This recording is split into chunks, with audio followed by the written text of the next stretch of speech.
what's on the line right here is your shot at professional League of Legends in the summer split.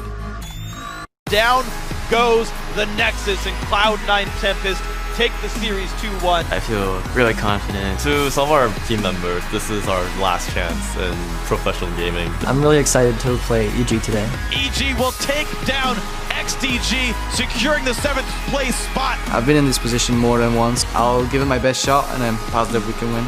It's so important to us that we make it into the next split. We want a chance at Worlds, and we can't do that otherwise. Complexity Black persevering through to be the victors of the 3rd place matchup. This is kind of months and months of work, but to know the rest of my team has confidence in themselves is really nice to see. I'm very confident in the growth that we've had so far. Coast will be taking part in next week's summer promotion tournament. I think, if anything, we kind of deserve where we are right now. We just have to prove that we're at least good enough to beat an LCS. I'm pretty excited to play against Complexity Black, and I feel like it's going to be a couple good matches.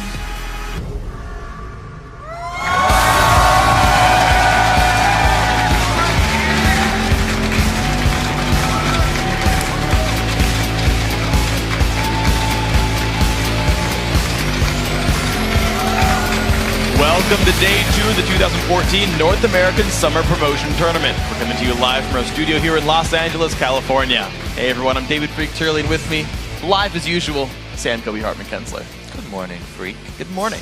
It is morning, actually. This is one of the first times we've actually gone before noon. Now, guys, there's 2 spots still up for grabs today in the North American LCS Summer Split, but we can now lock in LMQ. Oh yeah, they had a commanding day on the Rift yesterday, beating XCG in a 3-0 sweep. The next test will be, how do they perform against the rest of the North American LCS teams? And you'll remember, just a year ago, Cloud9 won their way into the 2013 Summer Split, and they've been a top team ever since. But Evil Geniuses won their promotion series in a 3-0 sweep as well, and they ended their first split in 7th place. So the promotion performances don't always indicate the success of the team in the actual LCS. You'll have to see them in a couple of months there. There's always some huge moments that you guys were tweeting about during that series yesterday. Let's take a look at your hashtag LCS big plays. All right, so the first one comes from game number 3, and this is from @Treelock. He says that the double kill by Vasily on ManCloud and Zuna was beastly.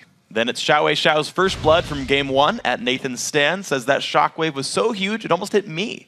Our final highlight comes from game number 2, and it features Vasily and his happy feet dancing around 3 skill shots to escape with his life. @Connor Steinhardt says, LMQ's Vasily, North American Dodgeball Champion 2014. Here are your LCS big plays. ManCloud taking some big damage. Vasily pops the culling. There's the Zonia. Zuna forced away. ManCloud flashes. It's not going to be enough. Down goes the kill. The chase, and he gets Zuna. 2 for 0.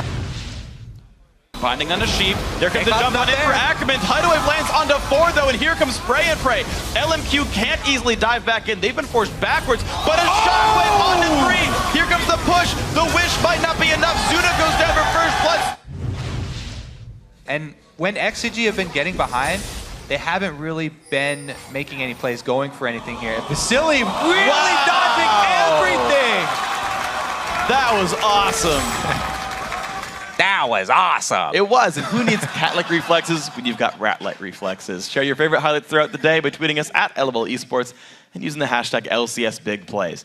Now, as we mentioned, one team is locked in, so let's take a look at how the North American LCS Summer Split is shaping up. All right, so LMQ have qualified to join the LCS, giving Vasily his opportunity to face off against his friends Doublelift and I'm a Cutie Pie in competitive play. But there are still rather 2 open spots that will be decided in our games today. Up first, it's a best-of-5 series between 7th place Evil Geniuses and Cloud9 Tempest. And then we've got another best-of-5 with 6th place Coast facing off against Complexity Black. As always, you can head over to lolesports.com and vote for the teams you think will win today. Just click on schedule and give a thumbs up to your choice. Also there, you can read up on the All-Star event in Paris or head to vote.lolesports.com to shape the modes that the challenge teams will play. And speaking of All-Stars, the votes are in, and Ezreal has won the global vote for the champion that will be played by both teams, Fire and Ice, on the Earth Challenge. He took over 500,000 of the 2.4 million votes cast worldwide. The Prodigal Explorer does have friends everywhere. So now let's send it over to Jat, the analyst desk, for an in-depth preview of today's games. Thanks, Freak. And I also want to welcome Austin Shin and Zachary Black, or COD's Link and Aframo as they are known, to the analyst desk for the entire day, actually, all these games. One thing I have to ask you guys, though, before we get into today's games, because we're still LCS here was the big news of Nien stepping down on CLG. Did that catch you by surprise, I heard? Yeah, actually, I was sleeping, and I woke up, and he moved out, and I was like, what the hell's going on? So yeah, it was really weird, because he was super happy-go-lucky all the time, and I didn't really know that the community pressuring him bothered him that much, and I thought he was like, okay. Yeah, it's so crazy. Link, do you have any thoughts on it as well here?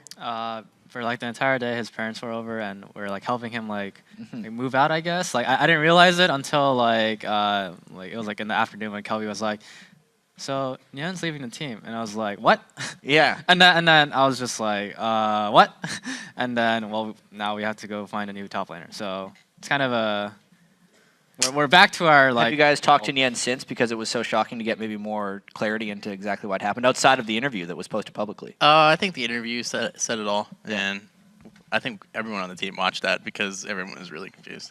Yeah. Where do you guys go from here? Just now we have to go through the hassle of finding a new top laner, which is very tricky because there isn't that many players who are free agents, and you just have to look in the right spots right now. Yeah. Well, crazy news, but we do have games today because there's an LCS spot on the line right here. First game up, Cloud9 Tempest versus Evil Geniuses. Do you have any just overall thoughts on the series going in, Link? So Cloud9 Tempest is filled with all these like they're recognizable amateur players and they're all high elo solo queue. So they're definitely gonna put up a good fight versus EG. I feel like it's gonna be a really interesting battle, and you know, I have a lot of friends on Cloud9 Tempest too. So we'll see how it goes. As far as Cloud9 Tempest goes, recognizable names. Do they have more player talent maybe than EG Aframo? Individually, yes, but I think EG has the upper hand with the team play, and they've been in LCS longer and have played against the top three teams, so they have a better grasp on rotations and whatnot. Rotations, the word of the OG year. and TSM rotations. Basically, everyone's rotating all over the map.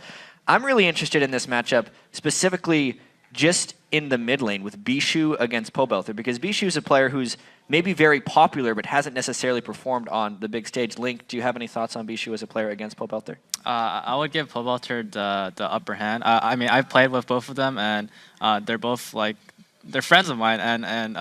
But to be honest, I think Pobelther is just a stronger player. And I just feel like Bishu's like only hero that he's always been good at was like Nidalee.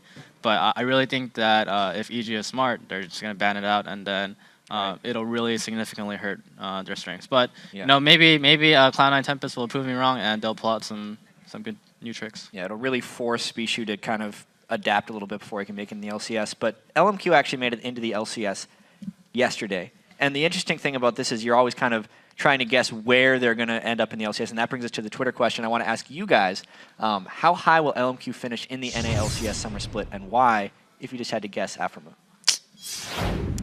Top 3, top 4. All right, Link. Top 3 or top 4. Same answer from both of them. For you watching at home, send your answers to @LOL Esports. Use the hashtag LCS, and then tune in to see if we butcher your Twitter handle later in the show. Thanks for the analysis, guys. We'll be back many times throughout the show, but we've got to take a quick break. Don't go anywhere, because we'll be right back with our first series, Evil Geniuses versus Cloud9 Tempest. See you soon.